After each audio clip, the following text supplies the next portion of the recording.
10th, welcome to today's video. Today's video is very important because I'm telling you 7 things that you can prepare in advance so that you score 90 plus in your English board exam. हाँ जी, 7 चीजें हैं जिन पर आपने ध्यान देना है क्योंकि ये हाई वेटेज भी है और इससे आपकी स्कोरिंग पॉसिबिलिटीज काफी ज्यादा बढ़ जाती है. ये कोई गिमिक नहीं है, ये कोई क्लिकबेट नहीं है, ये सालों साल का आप कह सकते हो रिसर्च है जिसके बेसिस पे मैं ये बोल रही हूँ कि इंग्लिश में आपने कैसे स्कोर करना है. सो बेयर विथ मी, 5 मिनट लगेंगे, समझ लो इन चीजों को. सबसे पहले the easiest 18 marks you can score, और इसमें मैंने 18 इसलिए रखा है क्योंकि गलती हर इंसान करता है, तो इसीलिए याद रखना कि आप इसमें 20 भी स्कोर कर सकते हो, पॉसिबल है. ऑन एवरेज सारे बच्चों को लेकर चल रही हूँ, इसीलिए मैंने 18 बोला है. ये है आपकी रीडिंग कॉम्प्रिहेंशन. अब आप बोलोगे क्या अजीब बात कर रहे हो आप, रीडिंग कॉम्प्रिहेंशन को एडवांस में कैसे प्रिपेयर कर सकते हैं? कर सकते हैं, पैसेज को नहीं पर क्वेश्चन टाइप्स को प्रिपेयर करेंगे. क्वेश्चन टाइप्स प्रिपेयर करके जाएंगे तो बहुत आराम से क्वेश्चंस को आंसर करने का तरीका समझ पाएंगे. तो इसमें आपने बेसिकली 3 या 4 मैं बोलूंगी क्वेश्चन टाइप्स को समझना है. देखो, जो एकदम फैक्चुअल चीज निकालनी है आपने पैसेज से, आप 10th में पहुंच गए हो, ये मैं एक्सपेक्ट करती हूँ कि आप कर सकते हो, कर पाओगे. ठीक है, good, we are on the same page. Next जो है, सबसे पहली चीज है इन्फ्रेंस. इन्फ्रेंस बेस्ड क्वेश्चंस में आपको इस तरीके के क्वेश्चन आते हैं कि क्या ऑथर जिसने डिस्कर्सिव पैसेज लिखा है, will he agree with this statement, will he और she agree with this statement. दूसरे टाइप का इन्फ्रेंस क्वेश्चन है कि what do you think is a one line summary of this passage, या what do you think should be the title of this passage. ये information आपको directly दी नहीं गई है पैसेज में, लेकिन पैसेज अगर आपको समझ में आ गया है तो उस समझ के बेसिस पे आप ये क्वेश्चंस आंसर कर पाओगे. इसीलिए इन्फ्रेंस बेस्ड क्वेश्चंस बहुत ज्यादा इंपॉर्टेंट है. ठीक है, सेकंड हो गए हमारे एनालॉजी क्वेश्चंस. अब एनालॉजी क्वेश्चंस में आपके पास ये होता है कि अगर A is to B then C is to blank. ठीक है, तो इसमें आपके पास कुछ अलग अलग तरीके के ऑप्शंस आते हैं. एक होता है सिनोनिम्स, एक होता है एंटोनिम्स, एक होता है एक किसी का कॉज है या किसी का रीजन है. बेसिकली इसमें आपको सिर्फ एक चीज याद रखनी है, आप ए और बी के बीच में जो रिलेशनशिप है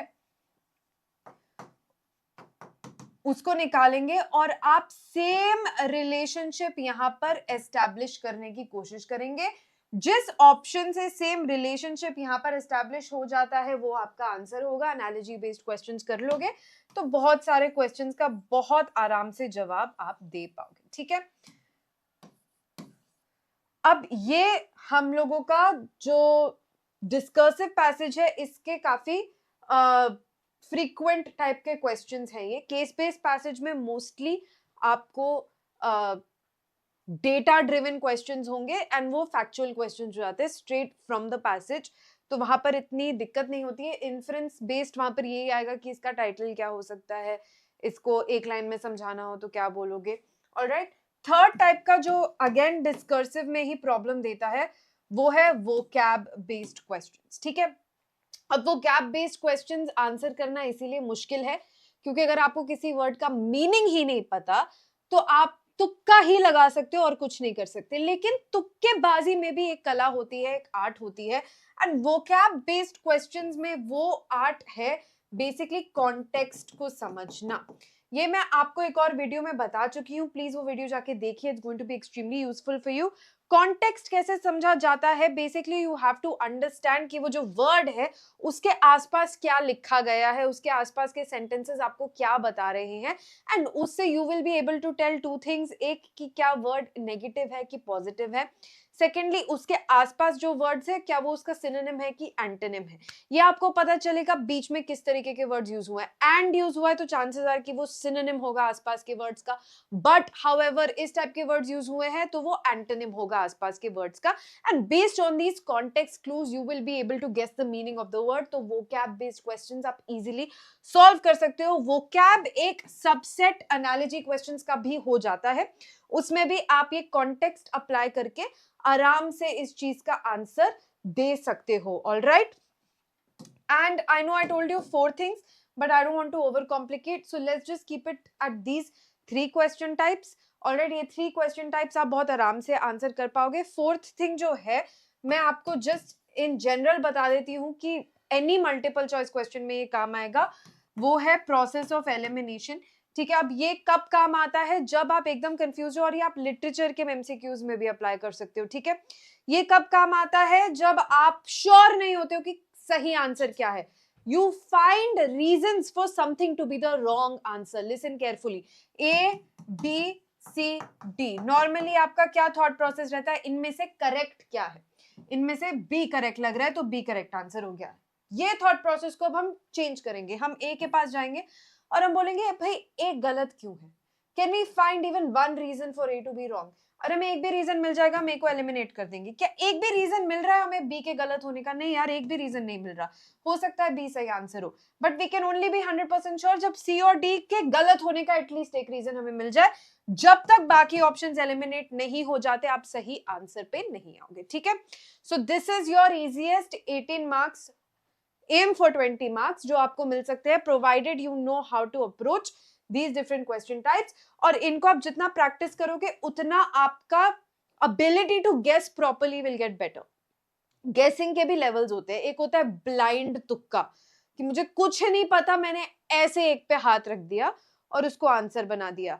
दूसरा होता है educated guess. जितना आप प्रैक्टिस करोगे उतना आप educated guess कर पाओगे, and that is what will help you gain points in this section. That is the first thing. Now 8 out of 10 points I am guaranteeing. marks game show बना दिया मैंने. points 8 out of 10 marks I am guaranteeing for you, and this is through two things. writing में जो आपका letter है और आपका analytical paragraph है. पहले letter को देख लेते हैं. आपके पास 2 options हैं letter के. मैं आपको 100% certainty के साथ बोल रही हूँ कि इसमें से एक option letter to editor ही होगा. 100% सर्टेनिटी के साथ कह रही हूँ एक ऑप्शन लेटर टू एडिटर ही होगा. तो अगर कुछ नहीं कर रहे हो, बस लेटर टू एडिटर बहुत अच्छे से प्रिपेयर करके जाओ. बहुत अच्छे से प्रिपेयर कर लिया तो लेटर में आपके 5 मार्क्स गारंटीड है. इसमें भी फॉर्मेट आप अच्छे से रट के जाओ. ओपनिंग एंड क्लोजिंग लाइंस मैं आपको प्रोवाइड कर चुकी हूँ, वो आप अच्छे से रट के जाओ. कोई नहीं रोक सकता आपको इसमें मार्क्स के लिए. मैंने फिर भी 8 out of 10 लिखा कि इसमें 1 मार्क शायद आपका डिडक्ट हो जाए because you made a spelling mistake और ग्रामेटिकल एरर. एक स्पेलिंग मिस्टेक और ग्रामेटिकल एरर का कुछ नहीं होगा. 2-3 स्पेलिंग मिस्टेक्स हो, 1-2 ग्रामेटिकल एरर्स हो तो आपके मार्क्स डिडक्ट होंगे. ठीक है, रिमेंबर दैट.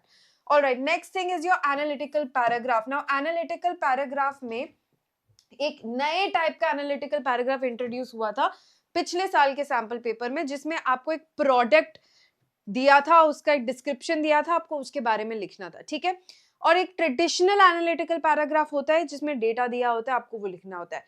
कुछ भी हो, दोनों चीजों के लिए आपको यही याद रखना है कि आपकी जो 80% इंफॉर्मेशन है वो डायरेक्ट कॉपी पेस्ट है from the question prompt itself. Direct copy paste है क्वेश्चन प्रॉम्प्ट से, तो आपको सिर्फ उसको रीवर्ड करके लिखना है, nothing else. That is 80% of your analytical paragraph. Rest of the 20%, how to start it, how to close it, that you can again memorize in advance. So again, analytical paragraph is extremely scoring. Just remember few things about it, that it has to be one paragraph. Make sure that you are not splitting it up into multiple paragraphs, क्योंकि CBSE ने अपनी guidelines में बोला है कि analytical paragraph should be one paragraph. उस एक paragraph में ही आप as a method of organization उसको intro, body, conclusion में divide कर सकते हो, but don't break it up into separate paragraphs. In writing section में आपकी creative writing नहीं है, तो ये सब चीज आप advance में prepare करके जा सकते हो and you can easily score. So now we have covered 3 things. One was your reading comprehension, second is letter, third is analytical paragraph. 4 more things to go that you need to keep in mind, and that becomes your core literature topic. Time and again ऐसे chapters देखे गए हैं जिनसे questions long answer तो आते ही आते हैं, इनकी क्वेश्चन डेंसिटी भी ज्यादा है, they just very very scoring. So आपको ये 4 चैप्टर्स अच्छे से करके जाने हैं. वैसे तो टेक्निकली आपको 3 चीजें हर चैप्टर की पता होनी चाहिए. ठीक है, हर चैप्टर में आपको मेन कैरेक्टर्स के कैरेक्टर स्केच पता होने चाहिए, आपको मेन मैसेज या थीम पता होनी चाहिए.